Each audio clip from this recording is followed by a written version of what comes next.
আসসালামু আলাইকুম। শাহিনুরস রেসিপিতে নতুন আরও একটি রান্নার রেসিপি দেখার জন্য সবাইকে আরও একবার ওয়েলকাম জানাচ্ছি। চলে এসেছি খুবই মজার এবং ইউনিক একটা রান্নার রেসিপি নিয়ে। আজকে আমি আপনাদের সাথে শেয়ার করব কাঁঠালের বিচি দিয়ে গরুর মাংসের অসাধারণ মজার একটা রান্না। খেয়েছেন এটা কখনো? যদি খেয়ে থাকেন তাহলে তো জানেন যে কত মজার এটা। আর যারা না খেয়েছেন তাদের জন্যই মূলত আজকের আমার এই রেসিপিটি। চলুন আজকে মজাদার এই রান্নাটা আমি কীভাবে করেছি সেটাই দেখে নেওয়া যাক। আর আপনি আমার ভিডিওতে একটা লাইক করে চ্যানেলটি সাবস্ক্রাইব করে পাশেই থাকবেন আশা করছি। আজকের রান্নার প্রধান দুইটা উপকরণ হচ্ছে কাঁঠালের বিচি আর গরুর মাংস। এগুলো আগে থেকে আমি রেডি করে রেখেছি। 800 গ্রাম মাংস নিয়েছি আমি এখানে। এটাকে কেটে ধুয়ে পরিষ্কার করে তারপর পানিটাকে ঝরিয়ে রেখেছি আর রেগুলার সাইজে কেটে নিয়েছি। আর 300 গ্রাম পরিমাণে আছে এখানে কাঁঠালের বিচি। এটা যেহেতু একটু ঘষা মাজার ব্যাপার আছে, মানে পরিষ্কার করার ব্যাপার আছে, এটা আমি আগে থেকে করে রেখেছি। ভালো মতো পরিষ্কার করে ধুয়ে রেখেছি। তবে এটাকে একটু সেদ্ধ করে নিতে হবে বা ভাপিয়ে নিতে হবে, কারণ এটার মধ্যে কষ থাকে, তরকারির কালারটা কিন্তু নষ্ট করে দেয়। বিসমিল্লাহির রহমানির রহিম। আমি এখানে পর্যাপ্ত পরিমাণে পানি গরম করে তারপর সেখানে বিচিগুলোকে দিয়ে দিলাম। মাত্র 10 মিনিটের জন্য এটাকে কিন্তু একটু সেদ্ধ করে নিতে হবে। এটা সেদ্ধ হয়ে যাবে 10 মিনিটে, আবার যে কষ আছে সেটাও কিন্তু বের হয়ে যাবে। এই কষটা থাকলে তরকারিটা কালচে হয়ে যায় আর খেতেও কিন্তু খুব একটা ভালো লাগবে না। তো এটা আমি অন্য চুলায় বসিয়ে দিচ্ছি। এটা হতে থাকুক, হয়ে গেলে আমি এটা তুলে নেব, সেটা দেখাবো না। বিসমিল্লাহির রহমানির রহিম। এখানে আমি একটা কড়াই বসিয়ে দিয়েছি চুলায়। আধা কাপ পরিমাণে সয়াবিন তেল দিয়েছি, 2 টুকরো দারুচিনি আর 4টি সবুজ এলাচের সাথে দিয়ে দিলাম 1 কাপ পরিমাণে পেঁয়াজ কুচি। এবার একসাথে সব কিছু ভেজে নিচ্ছি। আর এখানে গরম মশলা বা আস্ত মশলা বলতে কিন্তু এই দিলাম আমি, মানে ওই যে এলাচ আর দারুচিনি। বাদবাকি যা কিছু আছে সেগুলো দিয়ে কিন্তু আমি একটা স্পেশাল রেডিমেড মশলা বানিয়েছি, ঘরোয়া মশলা। সেটা আমি ভিডিওতে দেখিয়েছিলাম আপনাদেরকে। যদি দেখে না থাকেন এই ভিডিও ডেসক্রিপশন বক্সে কিন্তু লিঙ্কটা পেয়ে যাবেন, দেখে নিতে পারেন। হোমমেড একটা মাংসের মশলা বানিয়েছি আমি, একদম স্পেশাল। সেটা দিয়ে কিন্তু মাংস রান্না করলে অসাধারণ লাগে। তো সেটা আমি এখানে ব্যবহার করব পরবর্তীতে।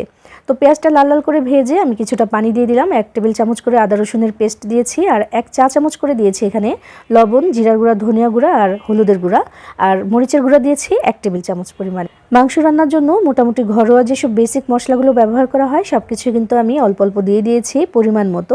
দিয়ে এবার ভালো মতো মশলাটাকে কষিয়ে নিতে হবে তেলটা ছেড়ে দেওয়া পর্যন্ত। যত ভালো করে মশলা কষাবেন ততই বেশি টেস্ট হবে যে কোনো রান্নায়। তাই ভালো মতো মশলাটা কষিয়ে নিতে হবে। আর ততক্ষণে কাঁচা মশলার যে গন্ধ সেটাও কিন্তু আর থাকবে না।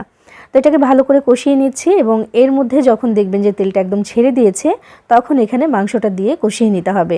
মাংসটা কিন্তু এখানে কাঁঠালের বিচি দেওয়ার আগেই ভালো মতো আগে একটু সেদ্ধ করে নিতে হবে। ভালো মতো বলতে ওই 80%-এর মতো সেদ্ধ করে নিতে হবে, বাদবাকিটা ওই কাঁঠালের বিচির সাথে হবে। এখানে আমি মাংসটা এখন দিয়ে দিলাম, দিয়ে এবার নাড়াচাড়া করে একটু কষিয়ে নিয়েছি। মাংস থেকেও একটু পানি বের হবে আর তাছাড়াও একটু পানি দিয়ে কিন্তু প্রথমে মাংসটা মানে 70% বা 80% পর্যন্ত সেদ্ধ করে নিতে হবে। আর হ্যাঁ, যতবার এখানে আমি পানি ব্যবহার করব ততবারই কিন্তু গরম পানিটাই ব্যবহার করব।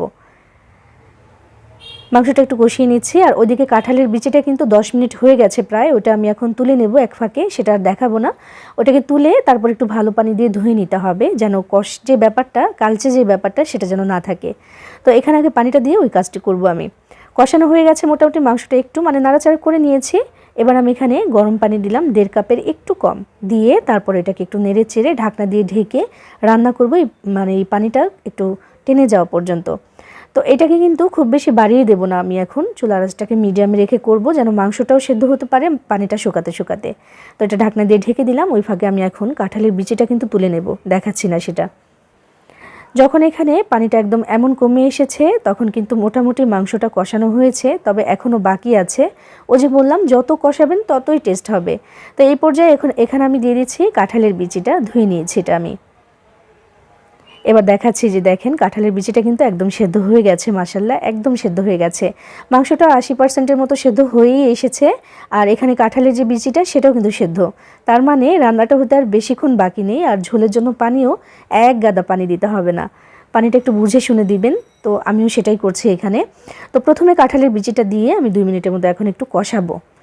তরকারিটা যত কষাচ্ছি ততই কিন্তু ঘ্রাণে একদম ভরে যাচ্ছে চারপাশ।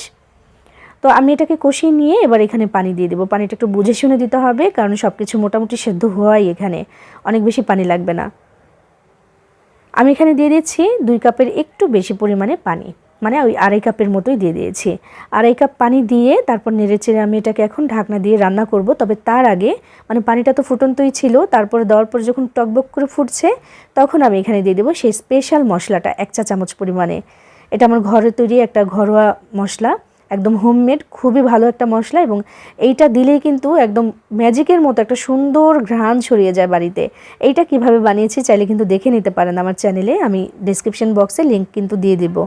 তো এটা আমি নাড়াচাড়া করে একটু মিশিয়ে দিলাম, মশলাটা দিয়ে দেওয়ার পরে ঢাকনা দিয়ে ঢেকে চুলার আঁচটাকে মিডিয়ামে করে দিয়ে তারপর রান্নাটা করে নিলাম। পানিটা যখন এই পর্যায়ে নেমে এসেছে এবং ঝোলটা একদম গাঢ় হয়ে এসেছে তখন কিন্তু আমার রান্নাটা হয়ে গেছে। এখনও যে ঝোলটা দেখছেন এটাও কিন্তু নামাতে নামাতে এতটা থাকবে না, আরও একটু টেনে যাবে।